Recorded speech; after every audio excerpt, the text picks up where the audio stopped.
a national undertaking about the future of our republic, of our constitution, the attainment of the constitution's high development aspirations, and the opportunities we owe future generations as a result.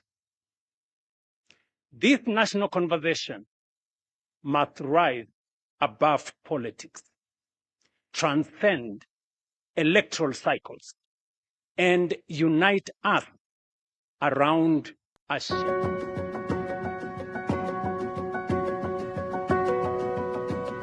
2030 shaped our national development priorities, informed public policy, catalyzed investments, and most importantly, inspired the promulgation of our new constitution. As Vision 2030 approaches its horizon, our responsibility is not simply to replace it with another government document or plan. Our responsibility is far greater under the 2010 Constitution. That is, to craft a new national development charter that gives effect to the development imperatives enshrined in the Constitution, and to decide together what kind of Kenya we want to build over the next generation and beyond. That conversation belongs to each one of us and to all of us. But before we decide where we should go next, we must first reflect honestly on the journey we have traveled. Since our independence more than 6 decades ago, the world has witnessed 3 great waves of industrialization and economic transformation, and Kenya has stood at the threshold of each one of them.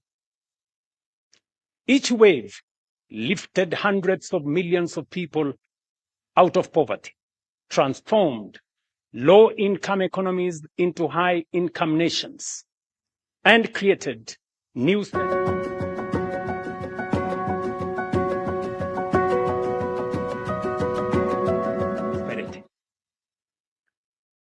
The fight between the 1960s and 80s. It involved the East Asian tigers, including South Korea, Singapore, Taiwan, and Hong Kong, which transformed themselves into prosperous, high-income, industrialized economies. The second was in the late 1970s. China, together with Malaysia, Thailand, Indonesia, and Mauritius, embarked on bold economic reforms that lifted hundreds of millions of their citizens out of poverty and transformed their economies into globally competitive manufacturing and investment hubs. The third wave began in the early 90s. Vietnam, India, Bangladesh, and Cape Verde embraced reforms, expanded exports, attracted investments, and fundamentally changed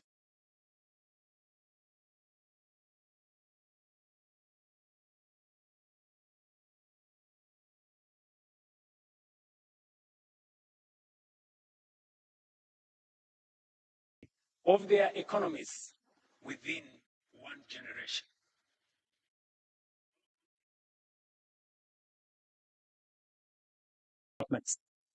But we did not take full advantage of them. In 1965, for example, Kenya and South Korea each had a GDP per capita of approximately $110. Today, South Korea exceeds $36,000 compared to ours of $2,400, a multiple of 15. In 1980, when China began its economic reforms, its GDP per capita stood at approximately $200. Kenya's was then $450. China overtook us, and today has a GDP per capita exceeding $14,000, a multiple of 6 compared to ours. When Vietnam embarked on economic reforms in the early 90s, Vietnam's income per person was roughly half ours. Today, Vietnam's GDP per capita stands at approximately $5,000, more than double ours. Bangladesh has followed a similar remarkable path. Even more sobering is the fact that we are now being challenged by countries much closer to home. Ghana's GDP per capita is about $3,200, roughly 30% higher than ours. While Zimbabwe, after enduring decades of profound economic hardship, has recovered to a GDP per capita of about $3,000, now slightly exceeding ours. The question we must ask ourselves candidly and honestly is why other nations have fulfilled so much of their potential while we have repeatedly fallen short. More importantly, what must we now do differently to ensure that the next chapter of Kenya's development story is fundamentally different from the last? Is, however, some good news. We can, we must, and we shall together get it right this time round. History rarely announces the arrival of defining moments. Yet there are occasions when the forces shaping the world create opportunities that come perhaps once in a generation. I believe we are on the threshold of one such historic moment. I believe so for 4 compelling reasons. First, 4 years ago, our priority as a nation was not to imagine Kenya's next chapter.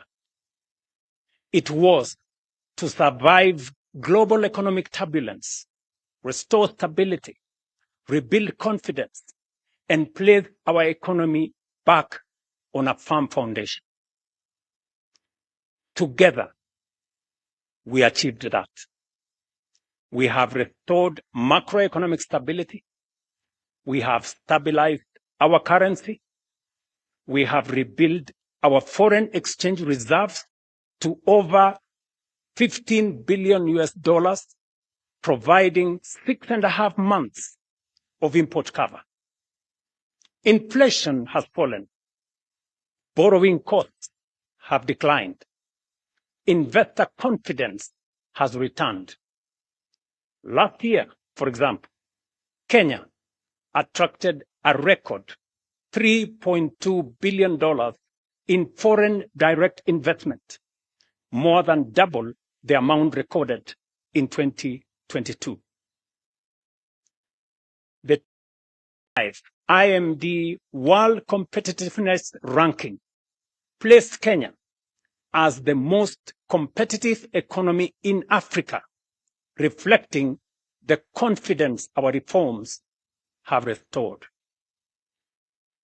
Because we have restored stability, rebuilt investor confidence, and laid a firm foundation for our economy, now is the perfect opportunity for Kenya to begin shaping the next phase of our national development. That is why, in my State of the Nation address last year, I challenged us to begin thinking beyond the immediate demands of today and to start imagining a futuristic roadmap for our nation. That was not simply a call to dream. It was a call to prepare and an invitation to begin building the institutions that will support Kenya's long-term transformation. That journey has already begun. We have already established the National Infrastructure Fund to ensure the investments essential for Kenya's transformation are financed sustainably. It is also why we have established the Sovereign Wealth Fund to preserve and invest the wealth of our nation so that today's prosperity becomes tomorrow's opportunity, shared fairly between present and future generations. Together, these institutions represent more than new opportunities. They embody a philosophy of nation building that lasting prosperity is built through institutions that outlive governments, inspire long-term investment, safeguard intergenerational wealth, and provide confidence in our economy. The second reason why I believe this is our moment is because our current roadmap is approaching its destination. Vision 2030 has brought us this far, but it is approaching its horizon. It has served Kenya well. It transformed the way we think about national development, provided a common direction, inspired investment, guided policy in the public space, and demonstrated the power of long-term planning. But honesty also requires us to acknowledge that some of its ambitions remain unattained. In several respects, we are still falling short of even the very standards we set out for ourselves. Vision 2030 set a target of Kenya becoming an upper middle income country by 2030. So far, we are off target. This is not a criticism of Vision 2030, nor is it a reason for disappointment. Rather, it is an opportunity to proudly learn from our successes, reflect with honesty on where we have fallen short, and define together Kenya's next long-term vision. The third reason why this is our moment is that the next great wave of economic transformation will, I believe, be African. The world is entering what may become the greatest wave of global economic transformation in the past 6 decades. And for the first time in modern history, its center of gravity is steadily shifting towards Africa.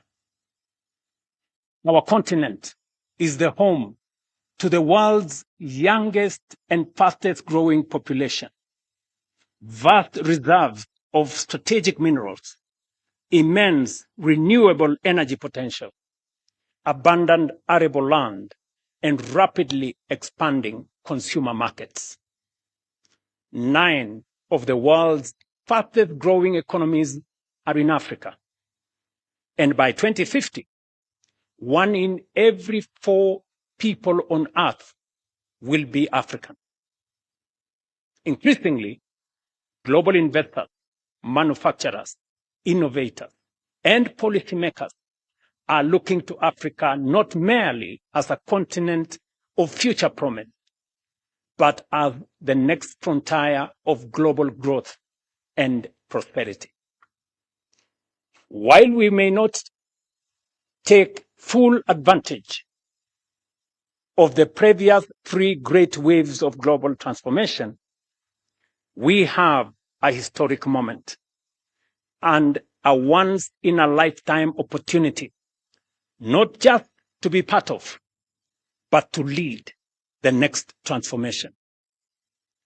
We have positioned Kenya as one of the nations that will define Africa's economic rise. Fourth, and perhaps most profoundly, this conversation is potent because the time has come to fulfill not only the political and governance promise of our Constitution, but also its equally compelling promise of development, national transformation, and shared prosperity. Fellow citizens, the Constitution envisages both a democratic and a wealthy and prosperous nation. Democracy allows us to organize power, protect liberties, and govern ourselves. Through our democratic institutions, our laws and policy reforms, we have steadily transformed that constitutional principle into a proudly democratic national culture. The next chapter of our national transformation journey is to operationalize the Constitution's development charter. The Constitution establishes our national development mandate. It requires us to build a wealthy, economically developed, and prosperous nation, and defines what government must ultimately achieve.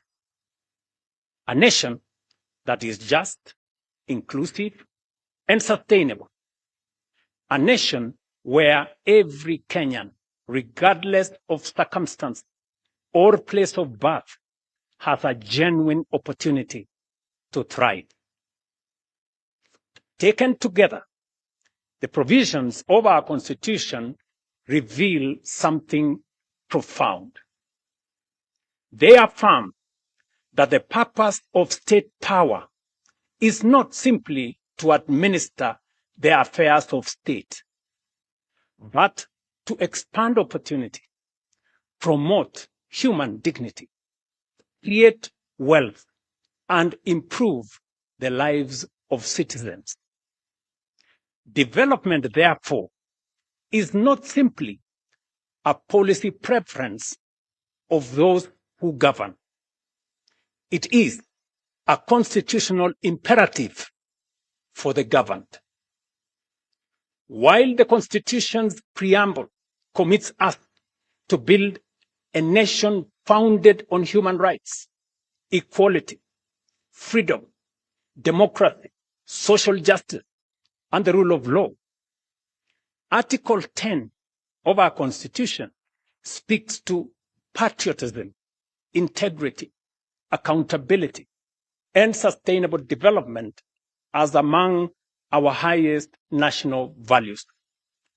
Moreover, our Constitution in Article 43 guarantees every Kenyan the right to the highest attainable standard of health, accessible and adequate housing, and reasonable standards of sanitation, freedom from hunger, and adequate food of acceptable quality, clean and safe water in adequate quantities, social security, and education.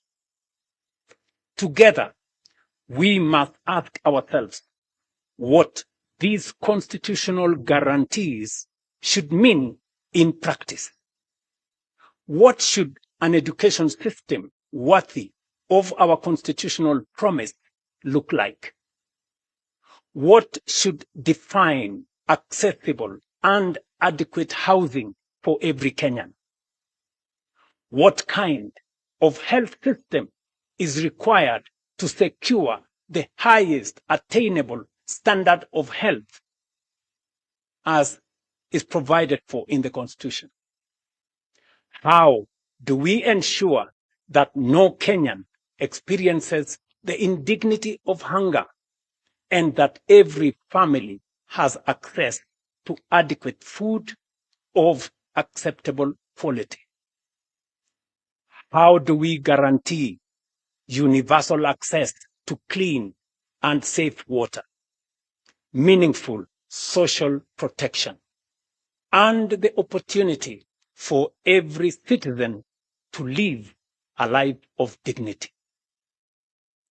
Above all, what measurable outcomes should demonstrate that we are truly giving practical effect to these economic and social rights as contained in our Constitution?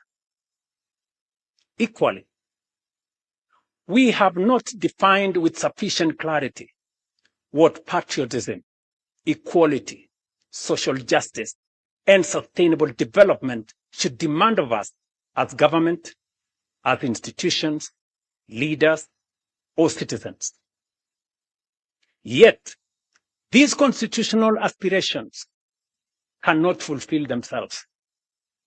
We must, as a nation, collectively define the standards by which they should be measured and establish a common national development charter for their realization.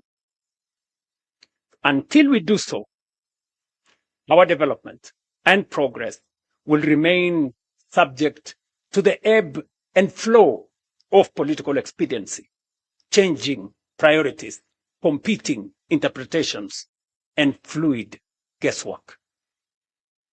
A national development charter for the attainment of these noble constitutional imperatives cannot be designed by politicians alone, nor by any single institution, profession, or interest group. It must be shaped by the people of Kenya themselves through an open, inclusive, and honest national conversation. For the Constitution belongs to the people, and so too must the vision that gives it practical expression. They demand the wisdom of our farmers and workers, the ingenuity of our entrepreneurs and innovators, the experience of our professionals and scholars, the moral leadership of our faith communities, the energy of our young people, and the participation of every patriotic citizen who believes in Kenya's future. Such a development charter will succeed when anchored on strong institutions, institutions that enable rather than obstruct, that solve problems rather than multiply, that encourage enterprise rather than frustrate, and that make it easier for people to work, invest, innovate, build, and create wealth. Great nations, fellow citizens, are never built by chance. They are built by design, by discipline, and by deliberate, focused national purpose. Ours should be no exception. National development must never be left to chance or short-term politics. It must be guided by a shared national vision that endures beyond administrations and election cycles. A combination of the robust democratic society we have built and a well-crafted national development charter anchored on the economic and social rights enshrined in the Constitution is the potent ingredient necessary for the quantum leap that will make up for past missed opportunities and take us into the first world nation that we rightfully should be. Fellow citizens, Article 3 of our Constitution places a solemn obligation upon every Kenyan to respect, uphold, and defend the Constitution. Every Kenyan. That duty extends beyond merely safeguarding its provisions.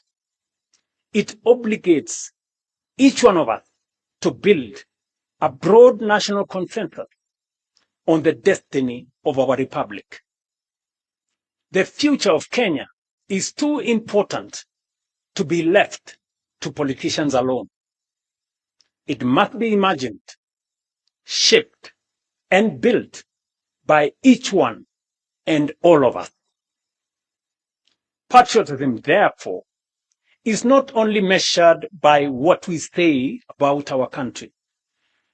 It is also measured by what we contribute to it, what we build for it, and what we protect within it. Once we, as a people, define the national framework for realizing the aspirations in our Constitution, we will have settled the question of our destiny.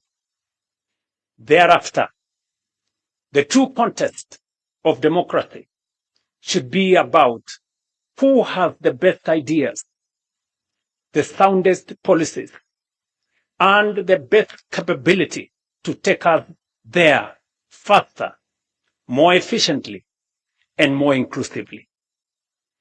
That is the political competition our nation deserves.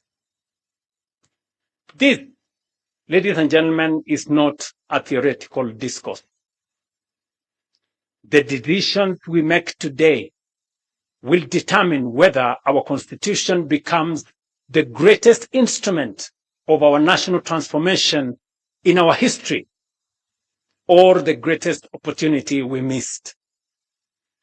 The defining task of our generation, therefore, is to forge a shared national development charter that translates constitutional aspirations into deliberate action, measurable progress, and lasting national transformation.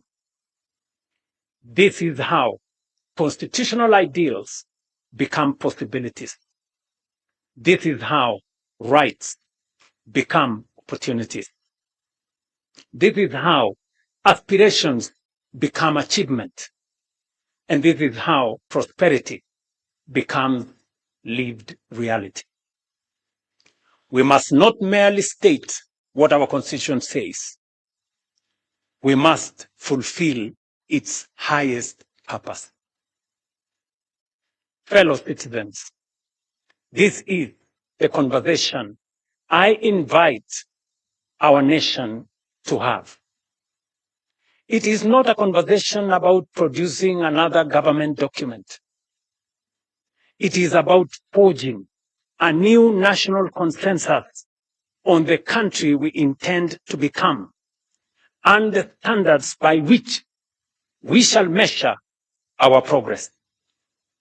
It is about translating constitutional ideals into measurable development outcomes, outcomes into better lives, and better lives into national transformation and shared prosperity. If the defining achievement of those who came before us was to give Kenya a constitution worthy of our aspirations, then the defining responsibility of our generation is to build a nation worthy of that constitution. Over the past several months, I have engaged and sought the counsel of current and former national leaders of political leaders, scholars, business leaders, faith leaders, professionals, civil society, grassroots representatives, and most importantly, young Kenyans from every part of our republic. Those interactions reinforced one conviction above all: a vision worthy of guiding Kenya for the next generation cannot be written by government. It cannot be crafted by a handful of experts, however distinguished they may be. Nor can it emerge from a single institution or political formation. It must be forged through a genuinely people-driven, citizen-centered, and future-focused national process. One that draws upon the collective wisdom, experience, imagination, and aspirations of the Kenyan people, while remaining open to the very best ideas the world has to offer. It was in that spirit that I invited Professor Hiroyuki Hino, Professor Anyang' Nyong'o, and their distinguished colleagues to begin examining Kenya's future beyond the Vision 2030.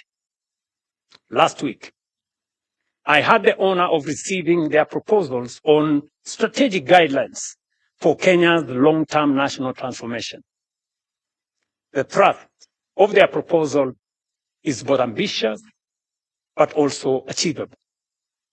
That Kenya can become a prosperous, high-income, industrialized, and globally competitive nation within one generation, provided we remain united in purpose, disciplined in execution, and unwavering in our commitment to long-term national transformation. These proposals provide the foundation for a much broader national conversation, a conversation that now belongs not to government, nor to the authors of that report, but to every Kenyan. Fellow citizens, somewhere in Kenya tonight is a child too young to understand this address. Some may never remember Vision 2030. Others may never remember even this conversation. But they will live in the Kenya we choose to build. That is why this landmark national conversation is a once-in-a-lifetime opportunity. It is about all of us, and also the generations that will inherit the republic we will leave behind. Our Constitution places public participation at the very heart of governance. It is therefore not merely my desire, but my constitutional duty to ensure that the national vision, which succeeds Vision 2030, is shaped through an inclusive, transparent, people-driven, and genuinely national process.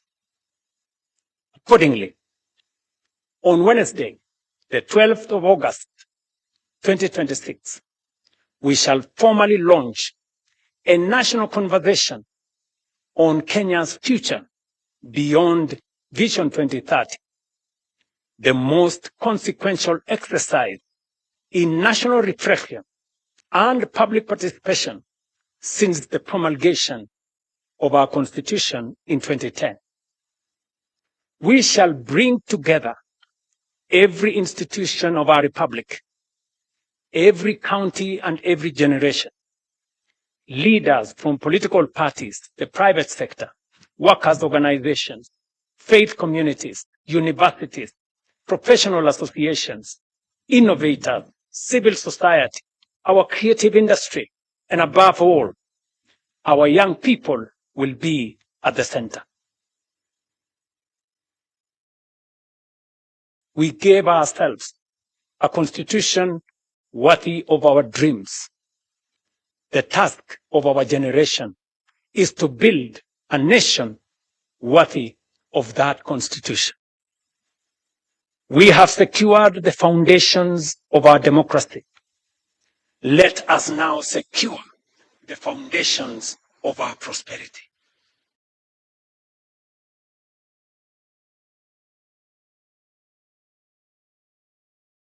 Not only let our constitution, but its highest, let us rise together, right? That next chapter of our republic. Bless Kenya, and I thank you.